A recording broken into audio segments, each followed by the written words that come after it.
ഏതായാലും നീ ഇനിയും കൂടുതൽ മാധവിയമ്മയെ വിഷമിപ്പിക്കരുത്.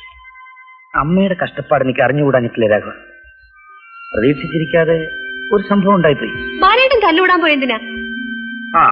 ഇനി നീയും അമ്മയെ സപ്പോർട്ട് ചെയ്തു. നടന്നതൊക്കെ പോട്ടെ, നിനക്ക് പഠിക്കാൻ കഴിയാത്തടത്തോളം കാലം നീ എന്തെങ്കിലും ഒരു ജോലി അന്വേഷിക്കും. ഇക്കാലത്ത് അത്ര എളുപ്പമല്ല. ഒരു പ്യൂൺ ജോലി വേണമെങ്കിലും കൈക്കൂലി കൊടുക്കണം. അതൊന്നും വേണ്ട. നമ്മുടെ മുതലാളിയോട് നിന്റെ അമ്മയെ കൊണ്ടൊന്ന് പറയിപ്പിച്ചാൽ മതി, എന്തെങ്കിലും ഒരു ജോലി തരാതിരിക്കും. തെമ്മാടിത്തരം കാണിച്ചത് കൊണ്ടല്ലേ അവനെ കോളേജിൽ നിന്ന് ഡിസ്മിസ് ചെയ്തത്. അങ്ങനെ ഉള്ളവര് ഞാൻ ജോലി കൊടുത്ത ഇന്നല്ലെങ്കിൽ നാളെ അവൻ എന്റെ നേർക്ക് തിരിയില്ലെന്നാണ് ഞാൻ ചോദിക്കുന്നത്. ശരിയാ, മുതലാളിയുടെ ചോദ്യം പോലൊരു ചോദ്യം. പാച്ചുകാരെന്തിനാ ആവശ്യമില്ലാതെ സംസാരിക്കുന്നത്? ഇനി അവൻ ഒരു മര്യാദകേടും കാണിക്കാതെ ഞാൻ നോക്കിക്കൊള്ളാം. എന്റെ മോൻ സ്വന്തം കാലിൽ ജീവിക്കുന്ന കണ്ടിട്ട് സമാധാനത്തോടെ എനിക്ക് മരിക്കണം. ആ വിചാരം അവനാണ് ഉണ്ടാകേണ്ടത്.